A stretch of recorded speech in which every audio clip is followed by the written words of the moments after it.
Dr. Burghart, the Prime Minister maintains that he was kept in the dark by Sir Ollie Robbins. Do you believe him? It's very hard to believe anything the Prime Minister says anymore, isn't it? The truth is, the Prime Minister wants to blame everybody but himself. This was his appointment, and he's got to take responsibility for it. I find it very difficult to believe that nobody took the Prime Minister aside and said, "So, you know, sir, there are some very serious concerns here." We know that the Prime Minister received a due diligence document from the Cabinet Office that set out very clearly that Peter Mandelson had business dealings that were inappropriate, that he'd been fired twice before, that he'd maintained this relationship with Jeffrey Epstein. So the Prime Minister was definitely in the loop one way or another. And in February, you'll remember, in answer to a question from Kemi Badenoch in the Commons, where she asked him whether the security vetting had thrown up anything about Jeffrey Epstein, the Prime Minister was very clear. He said it had, thereby implying that he had seen it and he knew what was in it. Well, he claims now that he did not know that Mandelson didn't get a clean bill of health. Still not entirely clear what the vetting says, and we may never know. But are you saying that the Prime Minister is lying? I would not be at all surprised if the Prime Minister was lying. I think the Prime Minister, everything that has run through his premiership has either been incompetent or dishonest, and I'm sure that there is a blend of the two in the case here.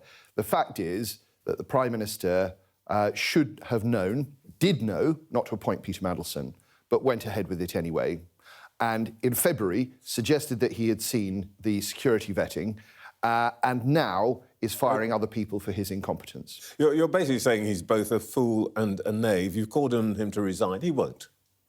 I think he will have to be dragged out kicking and screaming, but I think we're getting to the point where a lot of Labour MPs want to see the back of him. So let's see what happens after the May elections, Trevor. When you say he's going to have to be dragged out kicking and screaming, you've got quite a lot of experience of that from previous Conservative leaders, haven't you? Well, this is the thing, Trevor, that the Labour Party watched some things a bit like this in the last Parliament.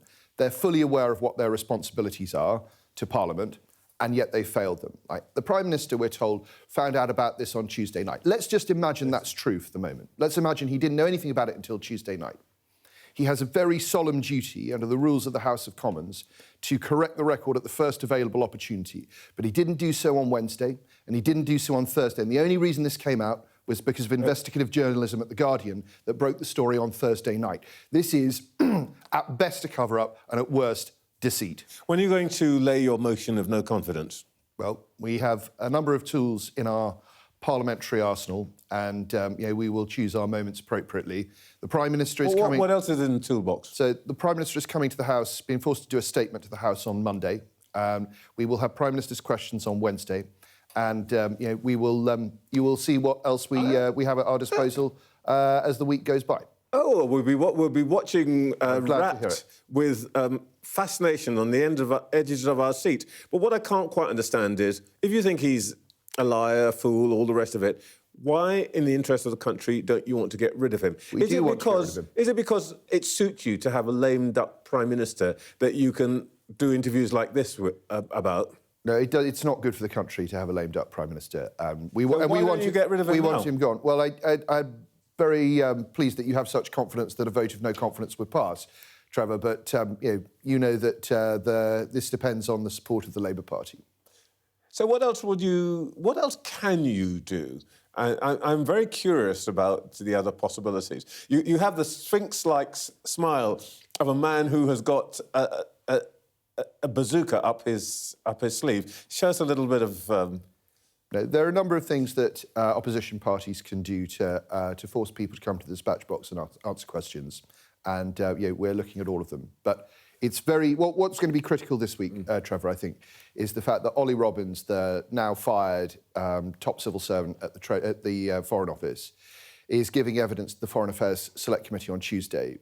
We understand that Sir Oliver is very unhappy about the way in which he's been treated, so he may have his own side of the story, which could be very revealing.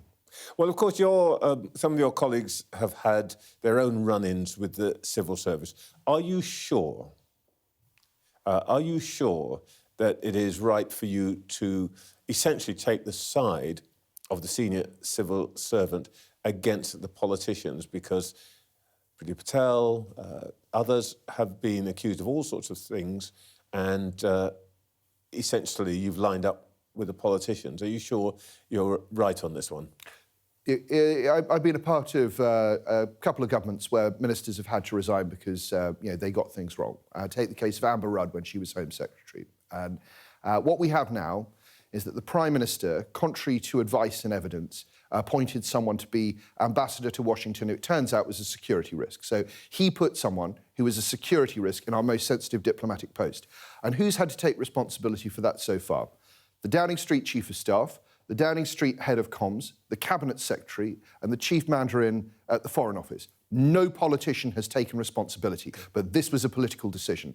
I think this stinks, Trevor, and it's about time the person at the top admitted that he got it wrong, it's on him, and he does the honourable thing.